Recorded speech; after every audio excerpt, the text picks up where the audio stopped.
In this edition of Sunday Arts, a landscape painter captures the beauty of Missouri River country and talks about the art of plein aire. I really feel like, nature's my subject, and nature's also my church. A photographer showcases Florida's unique ecosystem.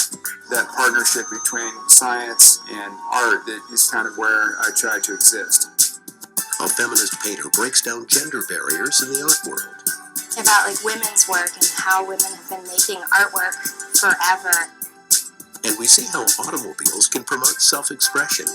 You're free to express it here, and everybody loves it. It's contagious. Next on Sunday Arts.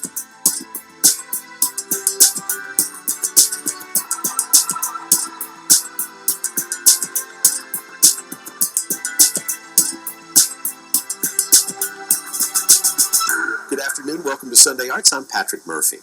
John Hulsey is a plein aire painter who spent much of his career traveling around the country capturing the essence of landscapes in oils, pastels, and watercolors. We recently caught up with him on the bluffs of the Mississippi River, where he talked to us about his art.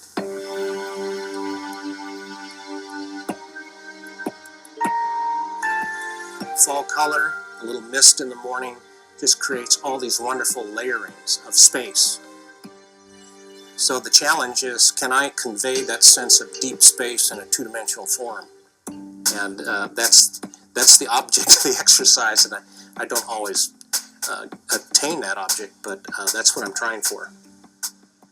This seems to have all the things that I look for, in that it has a foreground, a middle ground, and a background clearly defined. Plus, it's a nice spot on the river.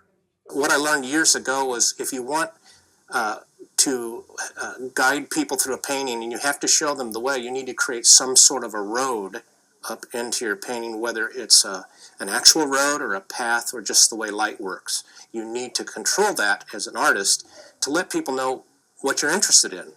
Otherwise, it's very difficult for them to participate in your painting. Paint is so limited in its ability to emulate all the luminance that's out here. Never mind the colors. You and I we can probably see 1,000 or more steps in luminance out here. So part of the painter's job, and this is the learning to see and translate, is to figure out how to condense what you're seeing into the ability of the materials to represent it. And hopefully that illusion looks real, but it really isn't. From a very early age, I was always moved by light. Even depressed by a cloudy day. Didn't know why as a child, how these things connected. But as I grew up and began to work on my art and think about light, I realized I have this sort of emotional connection to light. And so that part is somewhat automatic. I either feel it and I'll do a painting of it, or I don't feel it and I'll go look for something else that strikes me. Light is changing all the time.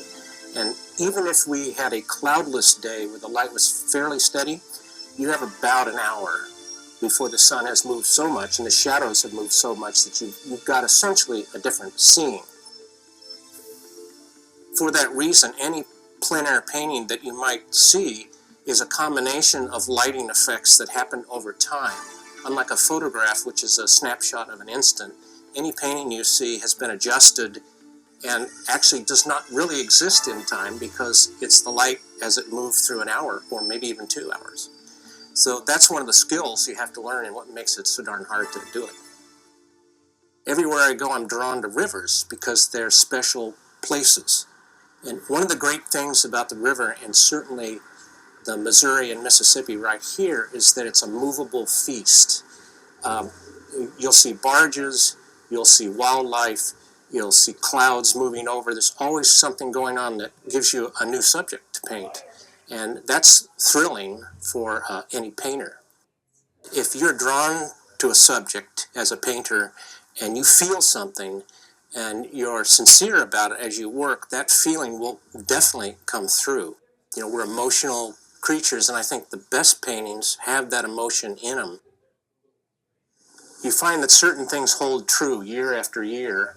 And one of those is that the more you paint, the more you begin to see the world in terms of paint. I don't see a tree, I see a lot of brush strokes of certain colors.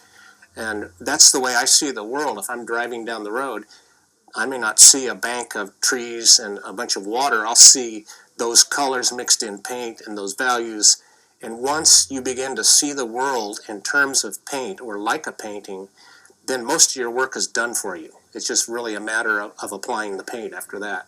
But it takes years to get to that point where you're even dreaming about the world in paint. I do hope that people enjoy my paintings and want to be where I was standing and feel like that's a beautiful place, a magnificent place to be on the surface. Beyond that, if they appreciate my ability to put on paint from the artistic standpoint, that's icing on the cake for me. I would say that my primary motivation has a spiritual component to it, a big spiritual component to it. I really feel like, nature's my subject, and nature's also my church in a sense. I mean, painting's my religion. I put everything into it. I feel that I'm part of this nature that I'm looking at, and so what I can do to participate in that is to paint.